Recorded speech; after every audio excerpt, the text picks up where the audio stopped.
Bonjour, nous sommes actuellement sur Toulon, sur la place de Liberté. Rencontrer donc des médics, tous des street médics. Je crois que c'est des médics, mais vous allez me rectifier. C'est street medic, c'est ça. Qui habitent Toulon ou les environs. Et en tant que médic, vous exercez depuis le début du mouvement des Gilets jaunes, ou alors vous êtes déjà intervenu sur d'autres mouvements, d'autres types de manifestations? Pour ma part, j'ai commencé un petit peu après le début du mouvement. Mais toi, je crois que c'est... Moi, j'avais commencé aux lois travail, mais quand j'étais étudiant à Lille, du coup. D'accord.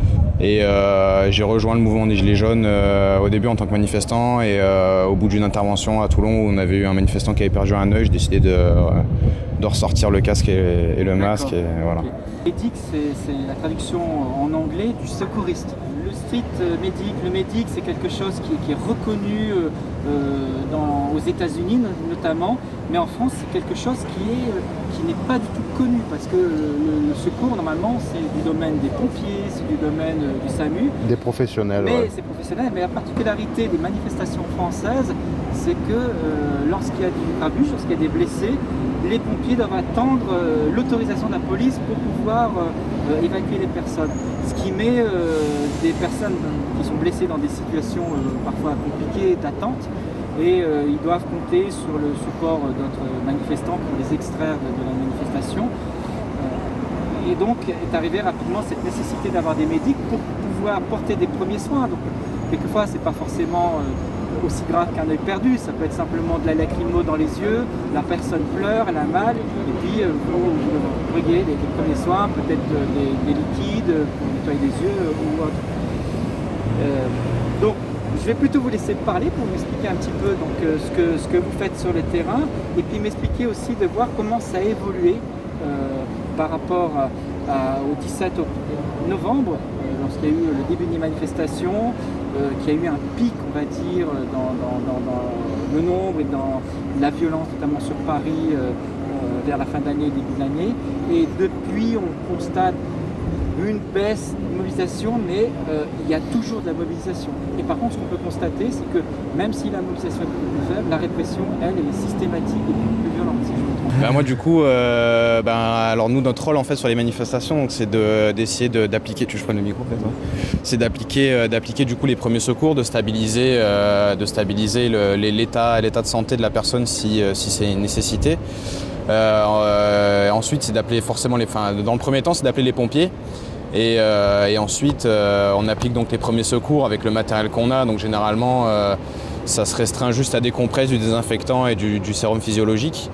Mais voilà, c'est arrivé déjà là, à l'entrée du parking, on est déjà intervenu sur quelqu'un qui faisait de la tachycardie. Donc là, il faut prendre des appareils. Donc il y en a certains qui en ont, certains qui en ont pas parce que ça coûte assez cher. Et donc après moi pour ma part, j'ai pas eu trop de boucherie à faire, on va dire. Mais voilà, j'ai commencé avec à Toulon avec, alors je me souviens plus de la date exacte, mais c'était un manifestant qui avait pris un tir de LBD dans l'œil sur le port. Ensuite, c'est monté un peu plus. On a eu énormément de tirs de LBD, notamment une fracture de la cheville dans le centre-ville. On a été plusieurs fois pris à partie dans les manifestations par les forces de l'ordre. Donc, des collègues à nous qui ont pris des coups de matraque. Nous, on a personnellement été visés. Généralement une partie assez haute du visage, du corps, donc du coup au niveau du visage. C'est quand même assez grave parce que vous n'êtes pas manifestant. On n'est pas manifestant. Vous n'avez pas de symbole. Aujourd'hui c'est les gilets jaunes, vous n'êtes pas en gilet jaune. Non, on est de blanc. En tant que médic. C'est ça. Là c'est pas le cas aujourd'hui, mais non, pas du tout. Vous avez une tenue avec inscrit médic. C'est ça. Devant, derrière, on ne dessus. peut pas se tromper. Et avec un signe qui est déclaré auprès de la police, où on a même notre action. Voilà. Ils nous connaissent. C'est ça, de toute façon, ils nous connaissent parce que de par toutes les caméras, on est filmé en manifestation. Moi j'ai vécu des expériences personnelles où j'ai dû aller au commissariat, où on m'a clairement identifié, qu'on me reconnaissait parce que du coup j'avais intervenu dans les manifestations. Voilà, donc après oui, on a un signe distinctif, donc on est tout en blanc, on est déclaré en mairie et auprès des services de police avec notre signe. Et aussi on leur notifie qu'on est en intervention donc le samedi. Voilà, en fait, ils peuvent pas se tromper. En fait, dans les manifestations, on peut pas nous confondre avec un gilet jaune. Voilà, on est habillé en blanc, quoi. Moi, je viens de Toulon aussi. Ma première expérience a été d'être pris à revers par les agents de la BAC qui ont tiré sur tout ce qui bougeait, enfants compris. Et je décontaminais un enfant qui avait environ une dizaine de mois quand ils ont tiré une grenade de désencerclement. Et j'ai pris le palais dans le bas des reins, et ce qui a été assez douloureux sur le moment. Et puis quelques autres histoires aussi où on voit très bien qu'ils visent le visage, qu'ils ne cherchent pas vraiment... ils cherchent à faire peur, ils cherchent vraiment à faire peur. Et puis voilà, plein de situations où on est encerclé, où on est gazé gratuitement. Coup de matraque, moi j'ai eu le droit sur Montpellier parce qu'ils voulaient nous faire sortir d'une ruelle, et comme on était 200 sur 10 mètres carrés, ça bouche un peu, ça allait pas assez vite à leur goût. Donc voilà, des petits coups dans les jambes, j'ai pas été touché au visage, mais oui, c'est arrivé et pas qu'une fois. Donc ici à Toulon alors?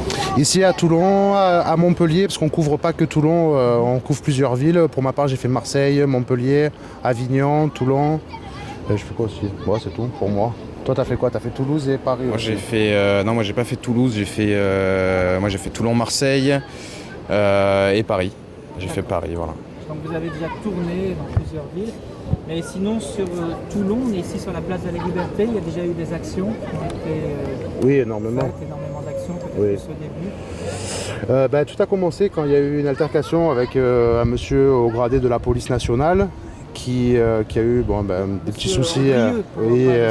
Voilà, exactement. C'est la police ou la gendarmerie? Police nationale. C'est la police. Oui, et donc il y a eu une altercation avec ce monsieur et certains manifestants, et de là on a senti une montée en puissance de la violence sur quelques semaines, et on va dire que la police aussi n'y allait pas de main morte à ce moment-là, et il y a eu pas mal de gazage à ce niveau-là sur la place. Je fais un petit tour sur la place qui est actuellement vide, mais vous avez compté ici des centaines, des milliers de... Oui, je crois qu'on est monté jusqu'à 7000 manifestants. Oui.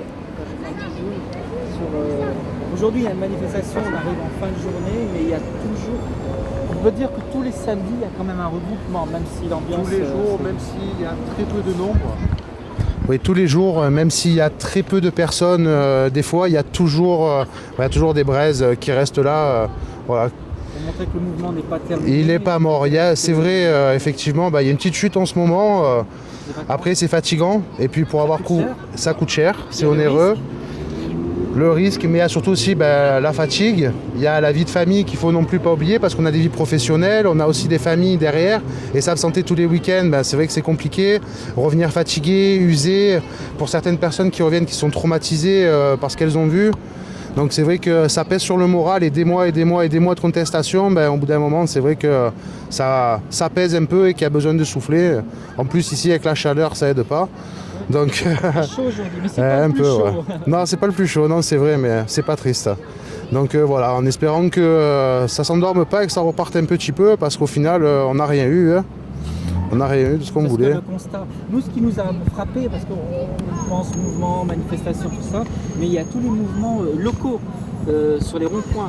En arrivant ici, on a vu encore beaucoup de ronds-points, 5 ou 6, et ils m'ont dit c'est ceux qui restent. C'est-à-dire qu'il y en avait probablement 4-5 fois plus. Il y a encore pas si longtemps. J'ai connu le péage de Bandol quand il a été, on va dire, colonisé par les Gilets jaunes il y a quelques temps. Et c'était un bon enfant, très très bon enfant. Et j'ai jamais eu à croiser la police, le peu de fois où on l'a vu juste y circuler. Après, quand ils se sont fait déloger, j'étais pas présent. Mais oui, c'était très marqué, très marqué. Là, ici, c'est quelques heures où on impose un peu notre présence. Sur les péages, les ronds-points, c'est une présence qui est permanente, donc ça marque un peu plus les gens. Et c'est quelque chose qui est vachement plus visible et sur du plus long terme. Donc même s'il n'y a que 2 personnes sur un rond-point, elles sont encore là pour nous représenter. Et voilà, pour dire que au final, on lâche pas. Ce qui est important, c'est qu'il y a toujours le soutien de la population. On voit, ça n'arrête pas de klaxonner. Il y a pas mal de gens qui nous soutiennent, mais il y a... Pour ma part, ce que je ressens, c'est qu'il y a beaucoup de gens qui ne se sentent pas concernés. Il y en a encore beaucoup. Beaucoup qui, comme on discutait tout à l'heure, ils n'ont pas de problème particulier dans leur vie. Donc du coup, ils ne se sentent pas concernés par les autres. Ils ne sont pas assez altruistes. Et tant que ça ne les touchera pas, ils ne comprendront pas ce qui se passe vraiment et ils n'ouvriront pas les yeux. C'est lié à la région, parce que près du bord de mer, il y a peut-être beaucoup de gens qui sont assez aisés. Ils ont leur Quentin, je ne sais pas. Je pense que des gens, ils manquent un peu de culture surtout et qui croient un peu facilement tout ce qui se passe à la télé sans forcément prendre le temps de réfléchir un petit peu et de gratter. Voilà, un TPMP, c'est pas la Bible. Donc aujourd'hui, vous pensez que les médias ont une grande part de responsabilité, les médias traditionnels, Absolument. dans la manière qu'ils ont traité l'information, voire maintenant ne plus traiter du tout. Ils ont endormi une partie du mouvement, ils ont fait, je sais pas si on peut appeler ça vraiment une espèce de propagande anti-gilets jaunes. Et voilà, ils ont beaucoup renfermé l'information. Tout ce qui était petite presse qui voulait ressortir, on les voyait dans les manifestations. Hein, les grosses enseignes, on les laissait passer. Et les petits qui cherchaient vraiment à gratter, on les excluait directement des manifestations. Et donc du coup, les vraies infos ne sortent pas. Sortent sur les réseaux sociaux, mais du coup, c'est vrai que des fois, ça se perd un petit peu. Là, par exemple, ça fait depuis combien de temps que vous ne voyez plus de grandes chaînes, je ne sais pas qu'est-ce qui passe, si c'est TF1, France Télévisions, M6. Ouais. Et c'est blanc bonnet bonnet blanc. Non, voilà, ouais. Bah, il cache un C'est peu vrai. la misère en parlant du bonheur, quoi. Moi, je regarde plus les infos parce que ça sert à rien. Ils nous parlent des vacances, voilà, ils nous montrent les vacances des gens. Et puis de toute façon, ça a été ça tout l'été, ce sera ça tous les étés. Ça doit faire 20 ans, voilà, ça doit faire même plus de 20 ans que c'est comme ça. Et en fait, ils parlent pas. Justement, ça c'est important, on dit que ça fait depuis 20 ans. Ouais, Et maintenant, vous le mais réalisez. non, bah en fait, Donc, c'est peut-être ça, c'est l'éveil. oui, mais je pense que c'est un éveil. Pour endormir. Voilà, c'est un éveil politique aussi, je pense qu'on a tous. pas. Mais voilà, par exemple, là je vois un panneau là-bas qui a tué Steve et c'est vrai qu'aujourd'hui, par exemple, dans les journaux, pas dans les journaux, mais à la télé, qui est quand même le média principal en France, en fait, il n'y a personne ça a été vite étouffé, quoi. Ils étouffent vite les affaires en fait aujourd'hui en masquant la misère avec du bonheur qui est assez faux et qui est falsifié, quoi. Donc c'est une volonté. Et par contre, ce qui est nouveau et quelque part le progrès. Toutefois des choses négatives, mais là, il y a quand même, grâce à Internet, la possibilité de communiquer l'information, de trouver l'information autrement et, pour la première fois, de se passer de médias. C'est-à-dire que le phénomène nouveau, je pense à les youtubeurs, c'est que n'importe qui peut se déclarer journaliste, citoyen, et montrer la vérité. Et il y a des chaînes qui marchent très très bien et les gens ne regardent plus parce qu'il n'y a rien à regarder de toute façon, sauf pour rigoler un petit peu, pour voir les informations. Puis après, quand ils veulent connaître ce qui s'est passé vraiment, ils vont sur le YouTube, Facebook. Je suis désolé, je vais citer des noms, mais il n'y en a pas 36. Hein. Non, malheureusement. Mais après, il faut avoir l'envie de chercher aussi, ce qui n'est pas le cas de tout le monde. Ouais. Quelqu'un qui se contente de ce qu'il voit dans les médias traditionnels, pour lui, voilà, c'est ça la vérité. Il faut pas besoin d'aller gratter un petit peu. Mais c'est vrai, quand on voit on est tous, je pense, abonnés à on va dire des petits gens, entre guillemets, qui filment leur point de vue, qui couvrent pas mal de manifestations et qui relatent la vérité, quelle qu'elle soit. Hein. On a eu France 2 qui est passé ici, Var Matin pour le journal local, qui chaque semaine essaie un peu de nous suivre. Donc nous, les street medics, en faisant des articles dessus, parce que ça faisait... C'est à la mode. C'était à la mode pendant un moment et voilà, et puis ils nous prenaient en photo. Alors il n'y a pas de souci là-dessus, mais voilà, des fois même les journaux et les journalistes des fois font des erreurs et voilà, et il y en a qui nous prenaient en photo même à visage découvert et qui diffusaient ça sur les réseaux ou alors sur des trucs comme ça, et c'était pas forcément la meilleure des choses à faire, mais voilà. Ne travaille pas. En fait, il y a une règle normalement déontologique, c'est que le journaliste il doit être neutre, il doit afficher ses intentions. S'il vous dit quelque chose, il doit déjà vous demander l'autorisation. C'est ça. Vous demandez l'autorisation, je ne comprends pas. Et puis, vous avez aussi le droit à l'image, de l'autorisation, et on s'engage de manière morale aussi que ce que je vais prendre, si vous dites des choses qui sont sorties de votre contexte, que je ne les réutilise pas pour desservir. Voilà.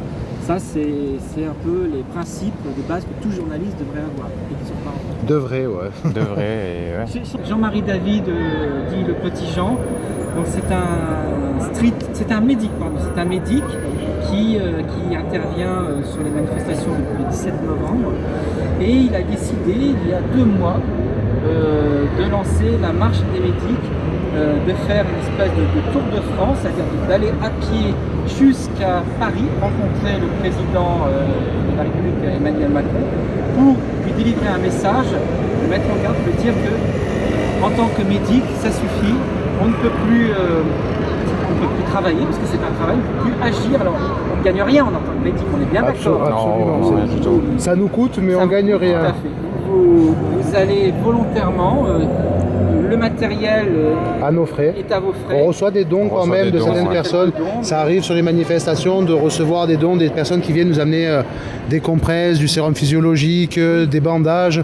Donc beaucoup de dons. Et après on va dire que le matériel perso qui est casque, masque à gaz, lunettes de protection, tout ce qui va avec, c'est tout à nos frais.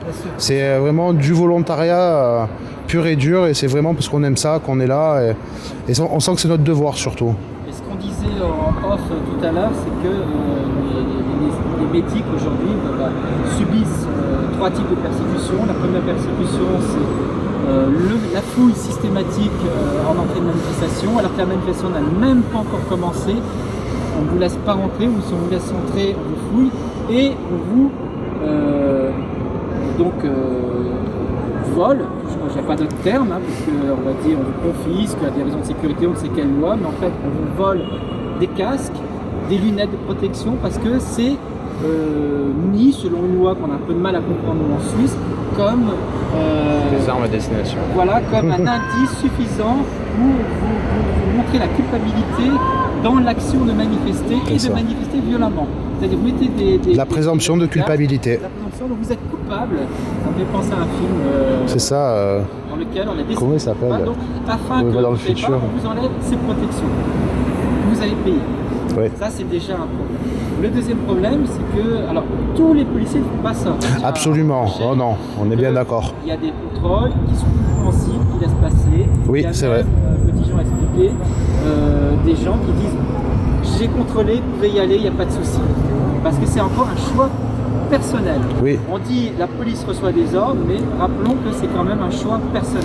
Ben, Les policiers décident ou non Ils respectent les ordres comme ils le veulent, parce que chacun peut un petit peu les faire à sa sauce. Et puis, si on tombe sur quelqu'un de sympathique, qui comprend, qui voit qu'on n'est pas là pour faire du mal, et ben, il va nous laisser passer. Et quelqu'un qui veut faire un petit peu du zèle et qui est vraiment très à cheval, lui, C'est-à-dire aujourd'hui, quelqu'un peut-être aussi. qui Après, a des c'est pas opinions impossible. en changement, on lui donne le pouvoir sans toute impunité de nuire. Ça, c'est un problème. Ouais. Le deuxième problème, c'est sur le terrain, alors que vous n'êtes pas manifestant, vous êtes pris à partie, vous êtes visé. Ouais. Donc il y a déjà une agression, on vous montre que vous n'êtes pas les bienvenus. Non. On m'a expliqué, peut-être un témoignage, vous avez cette fameuse arme LBD 40 qui est, rappelons, de défense. Ouais.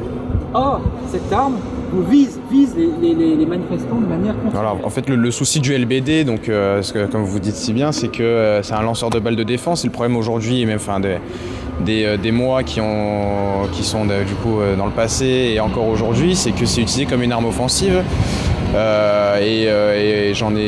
Personnellement, j'en ai pas fait les frais directement, mais on m'a déjà tiré en ma direction. Heureusement, c'était manqué à 2 reprises, donc c'était un peu plus bas sur le port où en fait, on entend carrément quelque chose qui tape assez fort sur un mur. À peut-être, je dirais, 1 mètre de la tête. Donc là, on a peur, on a un peu peur. On se dit que si on le prenait plein fer, on va pas y rester, mais c'est des choses qui peuvent être irréversibles. Il faut dire que vous les voyez, vous voyez les impacts, vous avez secouru des gens. Ah, j'ai même pas eu besoin, en fait, si vous voulez, de voir l'impact, parce que j'ai entendu le bruit, tellement c'était fort, je suis parti en courant, parce que en fait, c'est dangereux. C'est dangereux, et il y a déjà eu des gens qui ont eu, je sais que par exemple, moi on m'avait dit, parce que voilà, c'est les premières fois quand je voyais des blessures au LBD, on m'a dit quand ça touche l'estomac, la partie du ventre. Ça peut vous exploser direct. C'est ça, en fait, on peut avoir. Généralement, on ne touche pas, on n'intervient pas, parce qu'en fait, on peut rien faire, parce que généralement, ça peut. Il y a même énormément de chances que ça explose des organes internes, en fait. Donc, c'est qu'il y a un souci. Il y a eu des fractures au crâne avec des gens qui ont eu les dégâts d'un AVC. Voilà, on a eu sur le rebond, ce qu'on disait tout à l'heure, un rebond de LBD, une fracture de la cheville. Enfin voilà. Rappelons que Zineb a été tué, non Ouais. pas par un LBD, mais par quelque chose d'assez similaire dans la raison. C'est une cartouche de lacrymo.